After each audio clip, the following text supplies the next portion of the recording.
everyone, I'm Legally Lyra. Welcome to my channel. You may have noticed me looking a little more masked than usual. Trust me, it's all part of the gimmick. Since my last video about Hollow Knight was a surprisingly big hit that provoked some really interesting questions, and, judging from the dislikes, probably a bit of homophobes too, I've decided to make another one. Per suggestions in the comments, we're going to be taking a closer look at gender in Hollow Knight by exploring the protagonist's gender, its actions in game, and how these relate to various roles and expectations of gender as we know them in modern Western society. As in the previous video, we'll be ignoring the Godmaster expansion for now, but I will be including some mention of the Grimm Troop, so buckle up for those spooky boys. Now, a few caveats to begin with. First of all, this is just my interpretation of the text. If you disagree, feel free to tell me why in the comments. We're all fans here, and we can have an interesting discussion if we try. Multiple interpretations are always valid. Second, while I will make mention of it, I'm not going to talk extensively about toxic masculinity, so if you're here for dunking on dudes, you might want to skip this one. Finally, because of the nature of this video and the discussion that led to it, I'll be playing with referring to the knight as he in this video. See how that makes you feel, and leave a comment if it strikes you. With that being said, let's get started.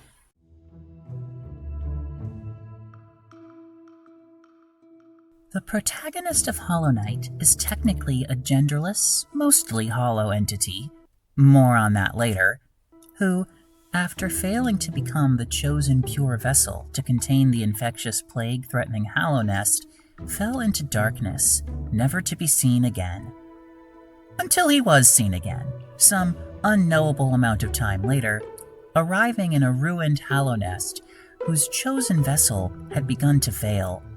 As he discovers his own history and lineage, the knight realizes that he is tasked with either replacing that vessel or somehow finding the power to destroy the infection entirely.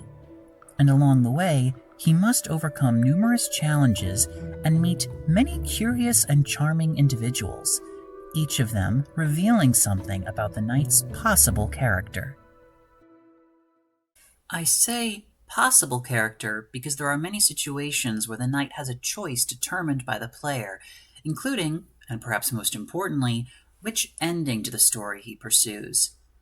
These choices can have a big impact on how the character is read, and in turn reflect a lot about the emotions of the player. Given the game's replayability, though, I want to use two possible styles of playthrough, both of them extreme, as my framework for discussion. The first style is what I'll call the hardcore style, which features more deliberate confrontations, a focus on achievement, and defeating the infection, the radiance, once and for all. The second style is the softcore style, which features avoiding confrontations, a focus on protection, and supplanting the Hollow Knight. Let's explore.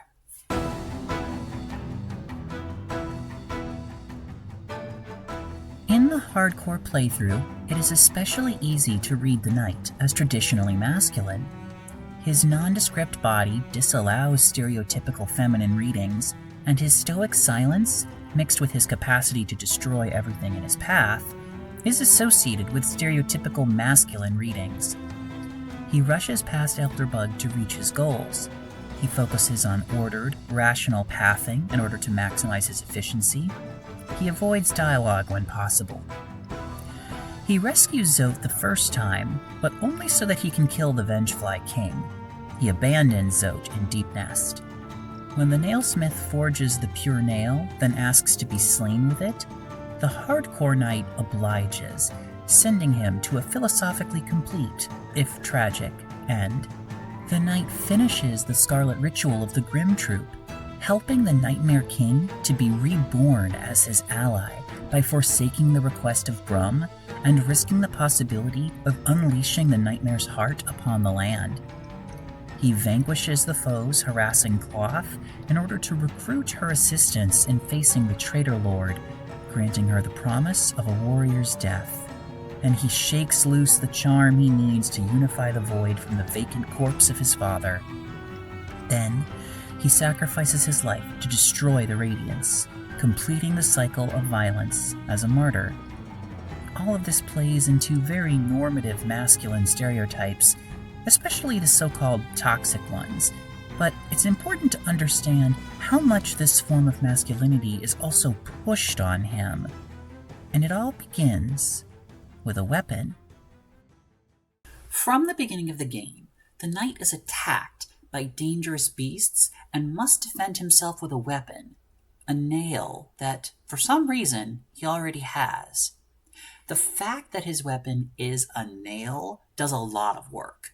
While almost all bugs of Hallownest wield nails regardless of gender, and even some bugs outside of Hallownest do as well, it is a profoundly masculine signifier. From its phallic imagery to its colloquial meaning as penetration, to nail someone, to its association with carpentry, a traditionally masculine job. The nail is a symbol of masculinity to the humans playing the game. What's more, the nail that the knight wields is a product of his kingdom, which is why the nailsmith is able to eventually reforge it into a pure nail. The knight may have been born without a gender, but his genesis as a playable character still permanently links him with a gendered tool, one that he almost immediately uses to penetrate the barrier surrounding Hallownest. Without being given the chance to understand why, he knows that he must fight, that he must shatter protections, that he must get deeper. Moreover, the first significant obstacle he encounters, and the only one who actually speaks to him with any seriousness, is Hornet, a female figure who even opposes his choice of weapon, being the only sentient bug figure to wield a weapon other than a nail besides Hegemol. The use of a needle adds to her feminine characterization, as, despite the needle's own somewhat phallic imagery, it is traditionally associated with women's work through sewing and thread, or even with negative portrayals of women as quote-unquote needling men with questions and demands. The fact that she is standing in the knight's way, at least at first, only emphasizes that the knight must in some way be her opposite, yang to yin, male to female. She even goes so far as to imply the knight's maleness in Kingdom's Edge, where she tells him to burn the brand of the pale worm upon his shell and, quote, claim yourself as king, unquote. While theoretically any gender can be a king, the suggestion is unavoidable. Even Hornet sees the ungendered knight as at least partially male. And, for good or for ill, upon recognizing his strength, she urges him to take the path of destruction rather than preservation. Okay, so maybe the knight is a bro, a bug bro, and maybe in speedrunning high achievement versions, the knight is kind of a toxic bug bro, but what's fascinating about this story is how many other ways to tell it you can find. Let's see what one of those other versions looks like, and maybe see what it says about masculinity in general.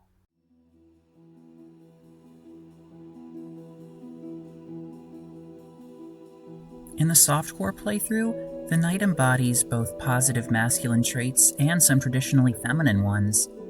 While the knight is still capable of great destruction, he no longer revels in it, instead avoiding it where possible. He takes the time to listen to and care for the bugs he meets, forming friendships with them despite never speaking. His actions make it clear that he cares for them. He sits with Bretta on the bench in Dirtmouth, indulging her crush without ever reciprocating. He defeats Zote in the Colosseum, helping him to live his dreams of honor, however delusional they may be.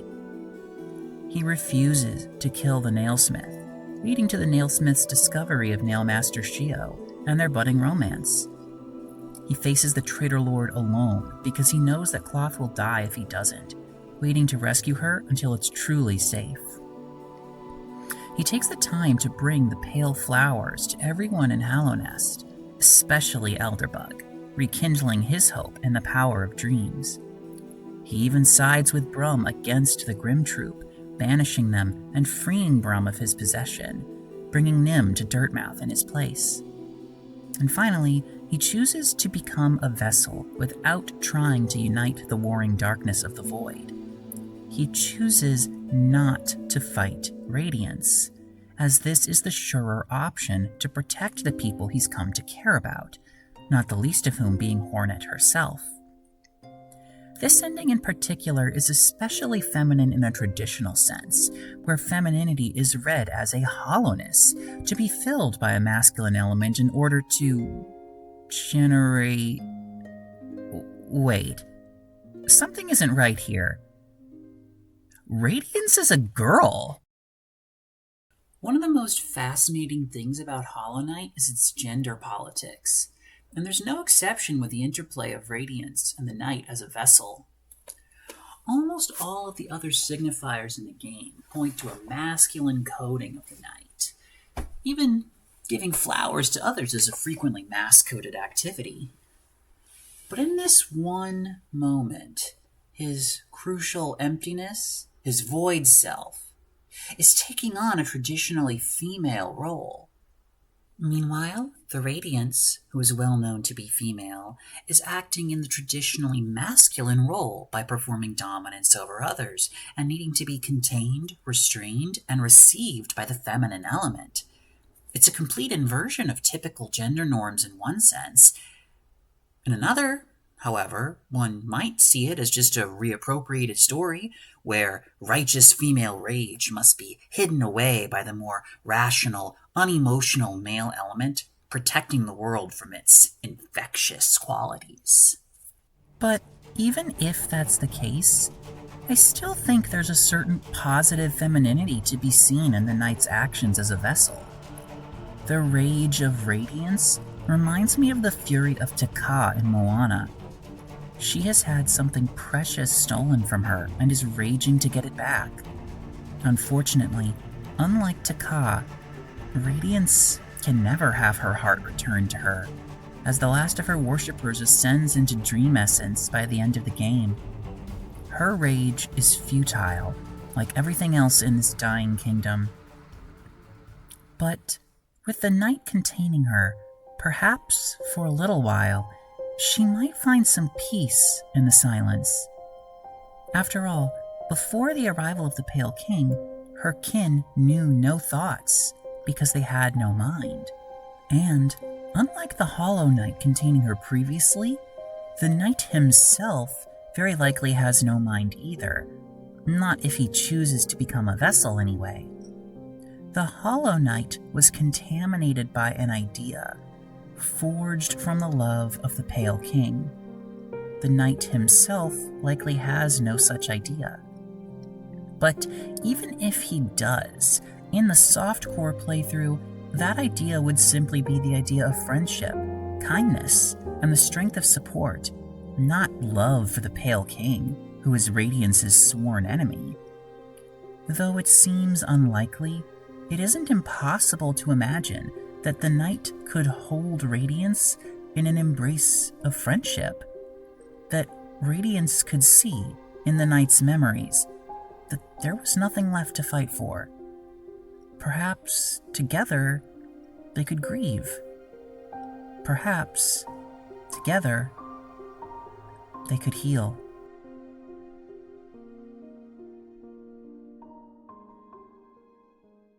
Or maybe it will just be repeating the cycle, and another lost child of the Abyss will have to come and replace it. I don't know. I'm not Mossbag, okay?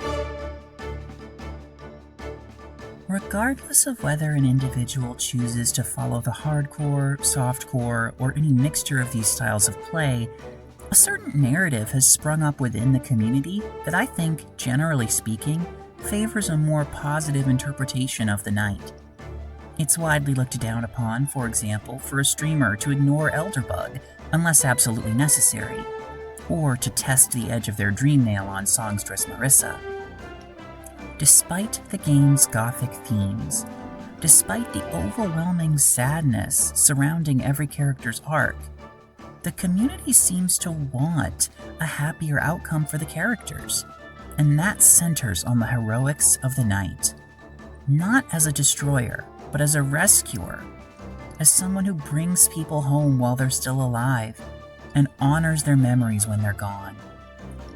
For many, the knight seems to represent a latent potential for people to project aspirational, positive masculinity onto.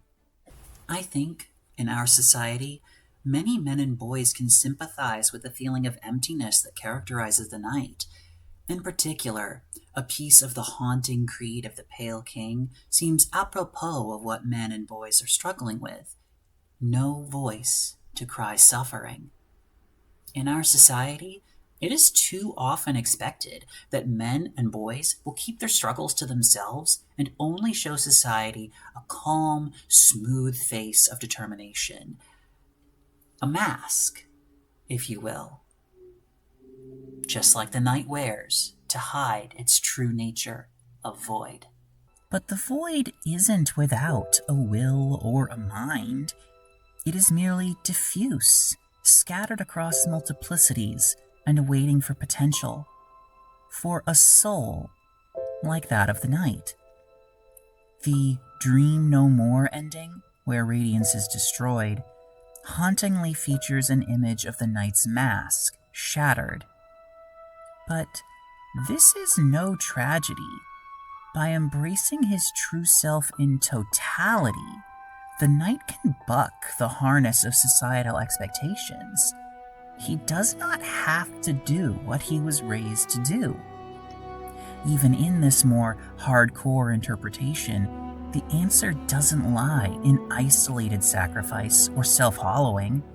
It lies in unity, in togetherness, in embracing the truth of what you are inside and using that to find the peace you've always longed for.